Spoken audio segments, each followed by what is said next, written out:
Happy Friday, Hokie Nation. As always, it's the TSL video edition of the Friday Q&A. Before we get into things, as always, Tech Sideline is presented by First Bank and Trust Company, where exceptional customer service comes first. First Bank and Trust Company offers a variety of checking and saving account options that are sure to meet your banking needs, including free checking. Visit firstbank.com to find the account that's right for you. Well, the spring game's this Saturday, so we're gearing up here in Blacksburg to get ready for our first sneak peek of Hokies football. But before we get into things, be sure to drop any questions you want to be featured on either next week or future week's videos down below in the comment section. Before we get into things, some introductions. I'm Robert Bateman. On set is Chris Coleman, our lead analyst and columnist. And behind the scenes is Nick Brown pushing the buttons. You ready to get into things? Yeah, let's go. All right. So our first question comes from Shuby, who wants to know what 3 to 5 players will you be watching closest on Saturday? You know, obviously it goes without saying everybody's eyes are going to be on the quarterbacks, and specifically Pop Watson. If Virginia Tech had to play a get football game tomorrow, which they will technically, he's QB1. And obviously there are certain things that go into a quarterback's performance in the spring game that are out of his hands, right? So there's going to be no contact. So if anybody gets near him, the whistle's going to blow. He's not really going to be able to take advantage of his legs. There's not going to be design quarterback runs and things like that. Tech isn't game planning to beat the Virginia Tech defense. Like, they're running their own basic stuff. But yeah, people will want to see a good performance from Pop in the game. We've seen him really 3 times now. He did really well against a bad UVA defense.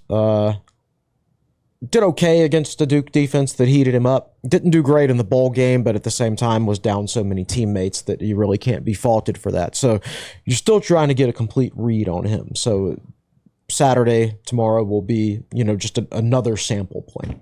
I want to see Marcellus Hawkins at running back. He's a big running back.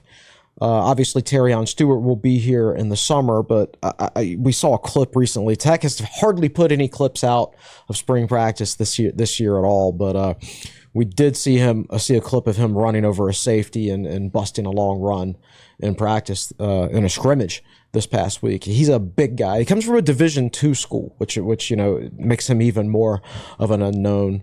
I feel like I have a decent read of the other running backs, particularly, Bennett. We know what he can do coming out of Coastal Carolina. He's more of an outside guy and can catch passes really well.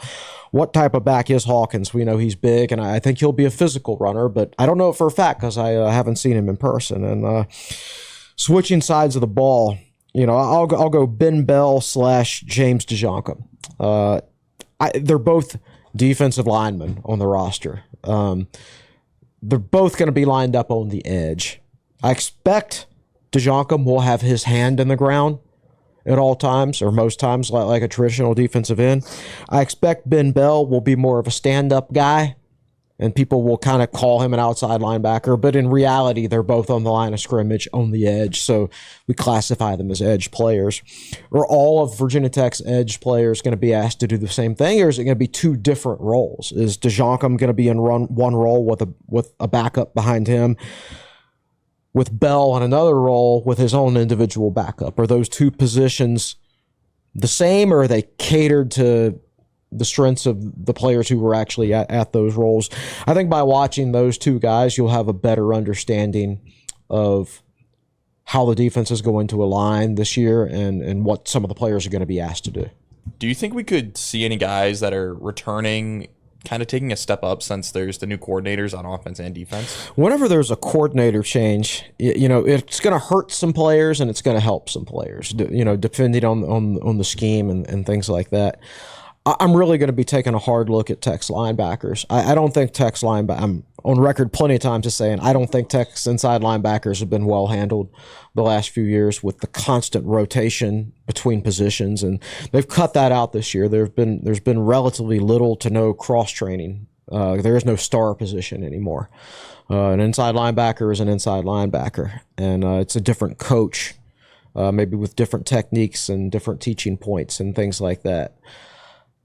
I'm hoping, cautiously optimistic, that Virginia Tech's inside linebackers will perform better this year as a result. So that's a couple guys that could take a step forward in the new scheme, in the new defensive scheme. Offensively, it's interesting because, I don't view Kyron Drones as a Philip Montgomery prototypical quarterback. I know Montgomery offered him out of high school, but if you look at the types of quarterbacks that Montgomery has had success with over the years, they have not been Kyron Drones types of quarterbacks. They've been pocket quarterbacks, very precise, very accurate. He's had a few of them were decent runners, but not a lot of them. So that's an interesting fit. But obviously, we're not going to get a read on that tomorrow because he's not going to be playing in the game. All right. Well, you were talking about transfers a little bit, and our next question comes from Hokie for Life 93, who wants to know, how do you get an edge in portal evaluation and recruiting, especially at critical positions like offensive line, where we haven't had much luck yet? Is part of the evaluation part projection or part cold cash at these hard to find positions? Certainly cold hard cash plays a role, and with offensive linemen, because there are so few good offensive linemen.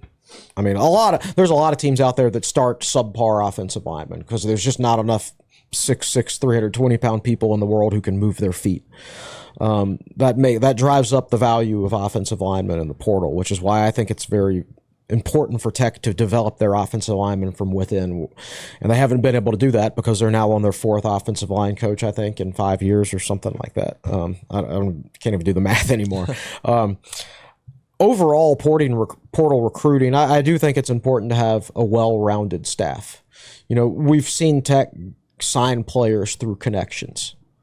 Obviously, Derek Jones has been big in that to a certain extent. Matt Moore brought 3 offensive linemen with him to West Virginia. I think portal recruiting in some ways is easier than high school recruiting because, especially if it's a proven player, that guy has he's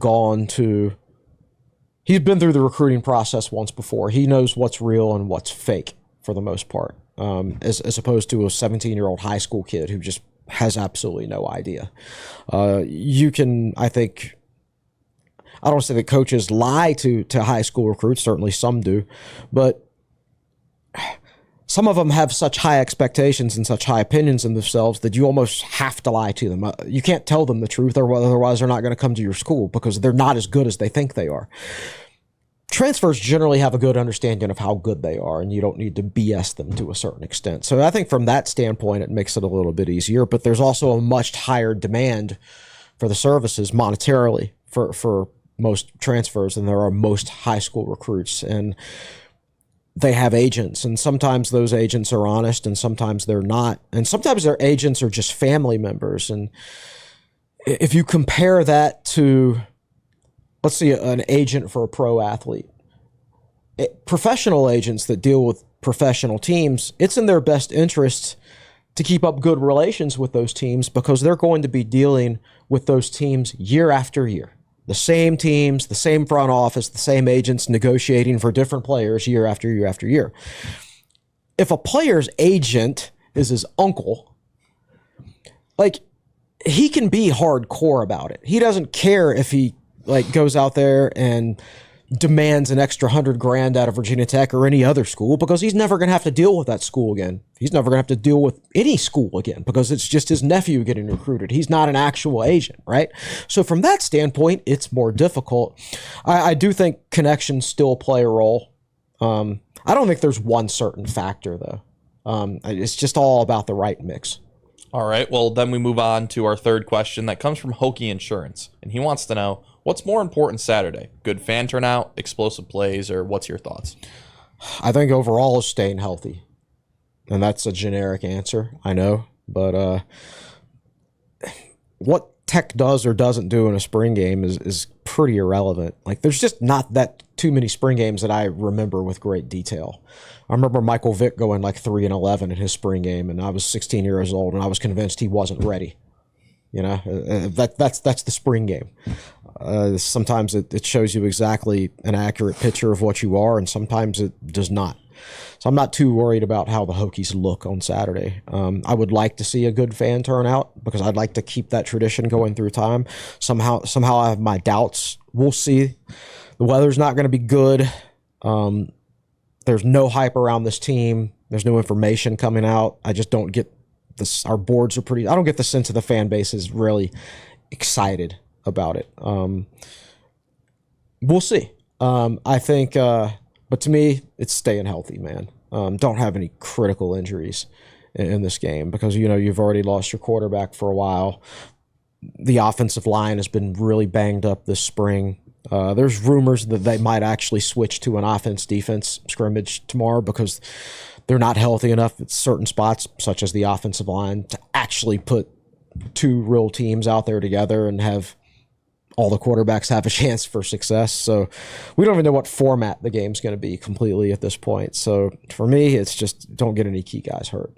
All right, well, that brings us to our last question, and obviously there's 4 big events taking place this weekend. The Run in Remembrance, Tech Softball versus Notre Dame, Tech Baseball versus number 9 Florida State, and obviously the spring game. All of them taking place in Blacksburg. So if you had to plan the perfect Hokie High weekend, yes, that's what they're calling it, how would you space out these events, and will they all occur on Saturday? Yeah, well, run for 32 in the morning. I think they do that in the morning anyway, don't they? Yeah, at 9 a.m., so that's perfect. You can do that in the morning. Make the spring game a noon game. I know that wouldn't please a lot of people. Put the softball game at 2 o'clock. Spring games typically last 2 hours and, or so, maybe even a little bit less than that. And the last 10 minutes of it are generally kind of worthless. Start the softball game at 2. Everybody can just roll right over to the softball game. And then the baseball game be a night game. You can spread it all out. Anybody interested in doing every event can do that. I understand, though, that these days, if a game is on the ACC network, Virginia Tech doesn't have control over the timing of it. But that's kind of a shame. You would think they could be able to work together a little bit better. Because I somehow doubt ACC network numbers for baseball and softball are big drivers here. So I'm pretty sure we can flip the Virginia Tech Florida State baseball series with the Pitt whoever baseball game or softball game or whatever and not make much of a difference at all. So so that's how I would do it if I had complete control over things. Well, thank you guys for your suggestions. As always, if you have any questions for next week or future week's episodes, drop them down below in the comments. For Nick Brown behind this set, I'm Robert Bateman, Chris Coleman alongside me. Be sure to check out his actual article edition of the Friday Q&A, and we'll see you guys next week.